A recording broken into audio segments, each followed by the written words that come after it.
विचार सागर पहिला तरंग आणि 11 नंबरची हेडी 8 नंबर 10 चालले ना. तर विचार सागरामध्ये आपण पहिल्या तरंगामध्ये अनुबंधाचा विचार पाहिला. ग्रंथकारांनी ग्रंथाला आरंभ करत असताना अगोदर अनुबंध सांगितला. कारण अनुबंधाशिवाय कुठल्याही माणसाची ग्रंथामध्ये काय होत नाही, नाही. अनुबंध कळला पाहिजे. आणि मग ते अनुबंध 4 आहे: अधिकारी, विषय, प्रयोजन आणि संबंध. आणि मग ग्रंथकारांनी त्या सगळ्याची लक्षणं सांगितली, त्या सगळ्याचं वर्णन केलं. अधिकारी कोण आहे ते सांगितलं, विषय ग्रंथाचा काय ते सांगितलं, ग्रंथाचं प्रयोजन काय ते सांगितलं, त्यांचा सर्वांचा परस्पराशी कोणता संबंध आहे त्याचं वर्णन केलं. आणि त्याचं वर्णन करून झाल्याच्या नंतर आता ब्रह्मज्ञान प्राप्तीसाठी जे साधनं करायचे आहेत, जे साधनं सांगितलेली आहेत, जे सुरुवातीपासून ते ब्रह्मज्ञानाची प्राप्ती होईपर्यंत जेवढी साधनं सांगितलेली आहेत, त्या साधनामध्ये कोणकोण अंतरंग आहे, कोणकोण बहिरंग आहे, अंतरंग साधनं कोणती, बहिरंग साधनं कोणती, याचा विचार आपण काल पाहिला.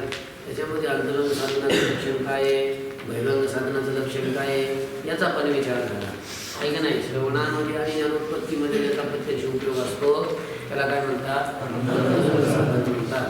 आणि अशी अंतरंग साधनं किती आहेत, 8 अशा प्रकारचे आहेत.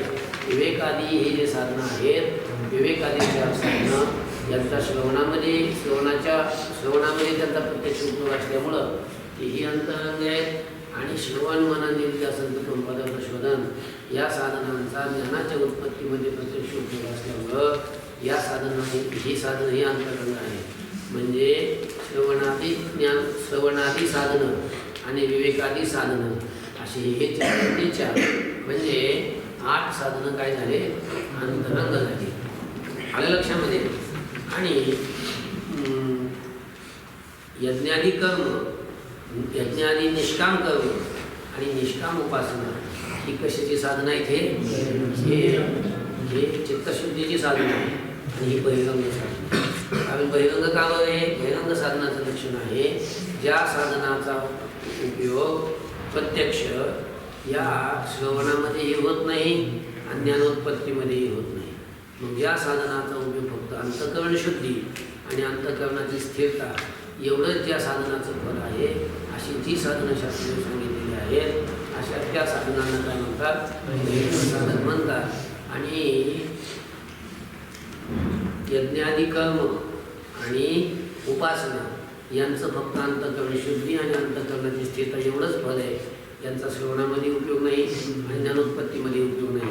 म्हणून यांना बहिरंग साधन मानलेले आहे. कसले साधनं मानलेले आहे, बहिरंग साधन.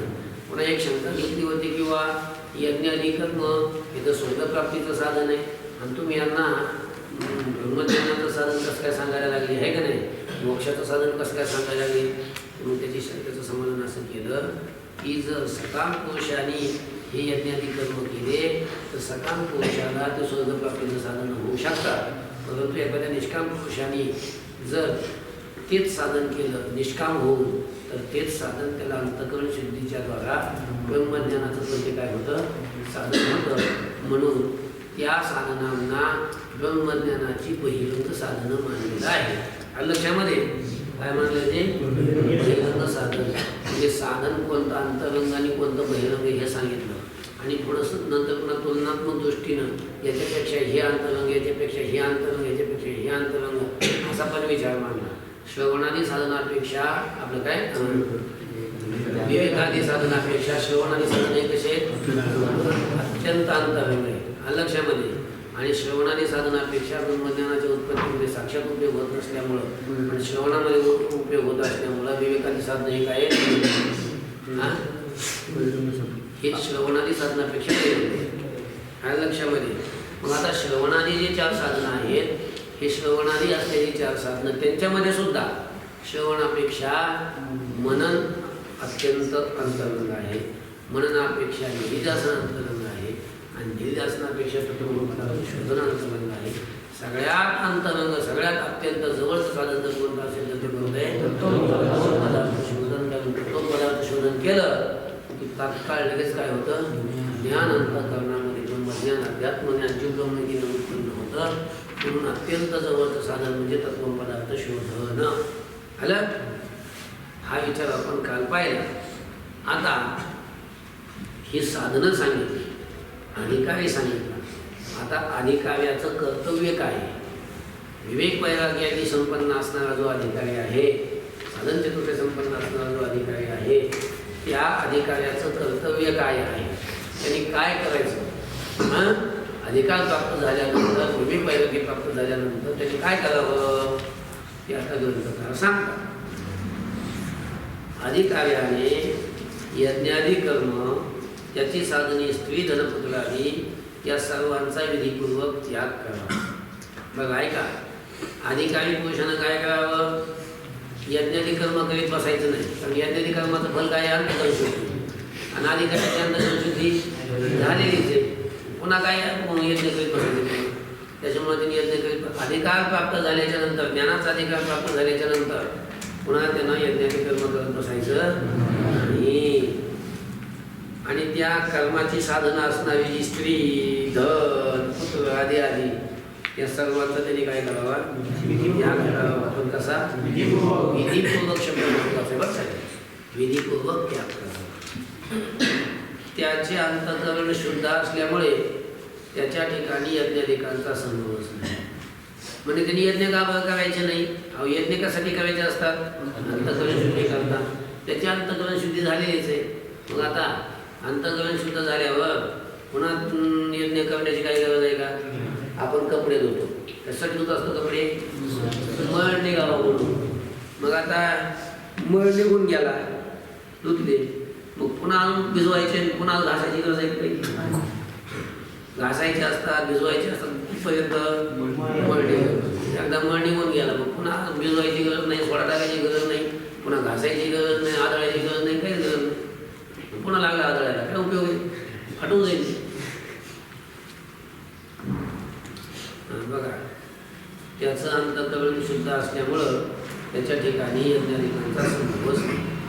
म्हणून कर्माधिक आदिपदानं उपासना घ्यायची. काय आदिपदानं काय घ्यायची? उपासना. म्हणून कर्माधिक हे दूर आहे. विवेकाधिकांचा संभव आहे म्हणून विवेकाधी जवळ आहे. लक्षामध्ये. परंतु अधिकारी पुरुषाच्या ठिकाणी हे कर्म आणि उपासना जरी दूर असली पण विवेक वैराग्य तर त्याच्याजवळ आहे का नाही? कारण विवेक वैराग्य नसल्यावर तो अधिकारीच होऊ शकत नाही. पण विवेक आणि वैराग्यात ही साधन चतुष्टय आहे ते त्याच्याजवळ असतातच. विवेकाधिकांचा संभव आहे म्हणून विवेकाधिक त्याच्या जवळ आहे. याकरता श्रवणादी ज्ञान साधनांच्या साह्यानं ब्रह्मात्मैक्य ज्ञानोत्पत्तीविषयी त्यानं विचार करावा. ऐका, विवेक वैराग्य अधिकाऱ्या तो संपन्न झाला की त्यांनी पुन्हा काय करायचं? ज्ञानाची साधनं जे श्रवणादी आहेत का नाही, ज्यांचा ज्ञानामध्ये प्रत्यक्ष उपयोग होतो, असे श्रवण, मनन, निधिध्यासन आणि तत्वपदार्थ शोधन या साधनांच्या साह्यानं ही साधना करायची लक्षामध्ये. आणि या साधनांच्या साह्यानं ब्रह्मात्मैक्य ज्ञान उत्पत्तीविषयी त्यांनी विचार करावा. ब्रह्मात्मैक्य ज्ञान म्हणजे काय? ब्रह्म आणि आत्मा हे एक आहे अशा प्रकारचं जे ज्ञान, त्या ज्ञानाच्या उत्पत्तीसाठी त्यांनी काय करायचा? प्रयत्न करत राहायचं. त्याने विचार करत अशा प्रकारचं राहायचं. त्यांनी विचार करावा. अशा प्रकारे ग्रंथकार त्या अधिकाऱ्याचं कर्तव्य सांगतात. म्हणजे काय? त्यांनी नित्यनैमित्य कर्म करत बसायचं नाही, त्यानं उपासना करत बसायचं नाही, त्यानं वेद कर्म कुठलं यज्ञ करीत बसायचं नाही. कारण ह्या सगळं कर्माचं फल काय आहे? अंतःकरण शुद्धी. उपासनेचं फल आहे अंतःकरण स्थिरता. ही अंतःकरणाची शुद्धी आणि अंतःकरणाची स्थिरता ही तर त्या अधिकारी पुरुषाची झालेलीच असते. विवेक वैराग्यादी ही चार साधनं तर त्याच्याजवळच असतात. हा लक्षामध्ये. मग अशा त्या अधिकारी पुरुषांनी विवेक वैराग्य अधिकार संपन्न असलेला तो पुरुष त्यांनी आत्मज्ञान व्हावं, ब्रह्मज्ञान व्हावं, जे ब्रह्मैक्य ज्ञान उत्पन्न व्हावं याच्यासाठी त्यांनी श्रवण आदी साधनं त्यांना करत राहायचं. श्रवण करायचं, मनन करायचं, निधिध्यासन करायचं आणि तत्वपदार्थ शोधन करायचं. या साधनाचा अभ्यास त्यांनी करायचा. कळलं का? असं ग्रंथकाराने सांगितलं. काय सांगितलं? अधिकार प्राप्त झाल्यानंतर त्या अधिकारी पुरुषाने काय करायचं?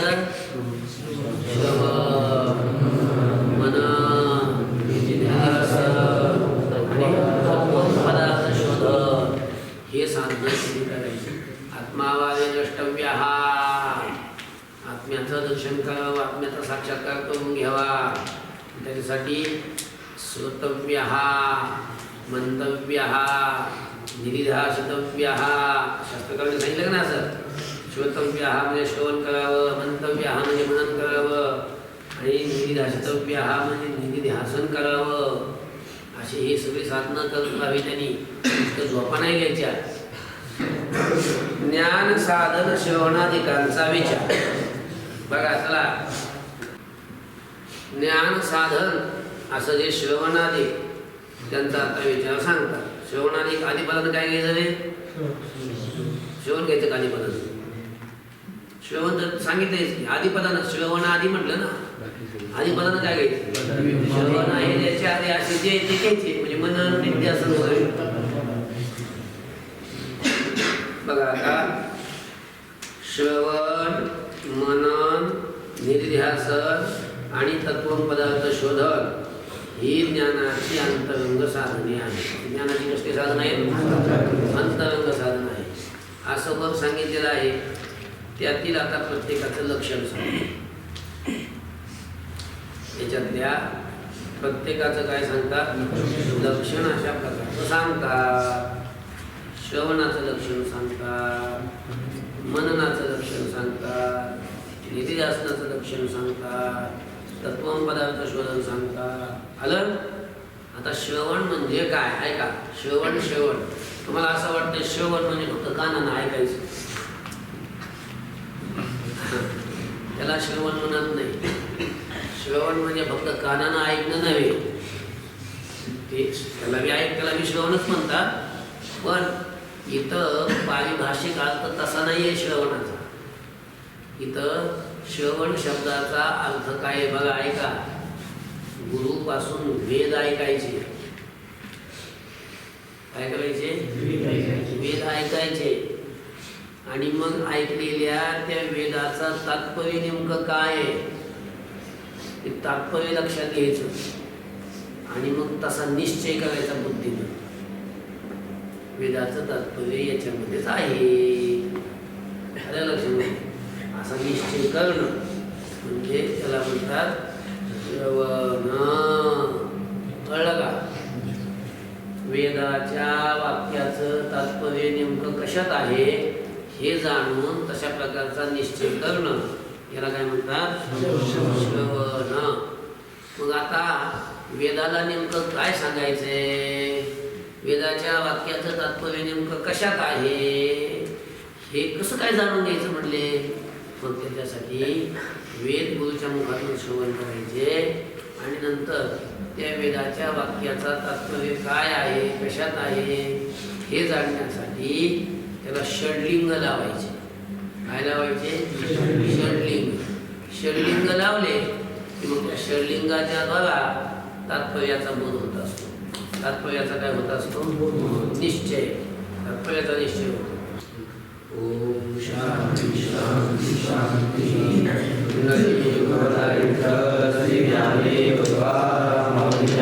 महाराज की जय. गुरु महाराज की जय.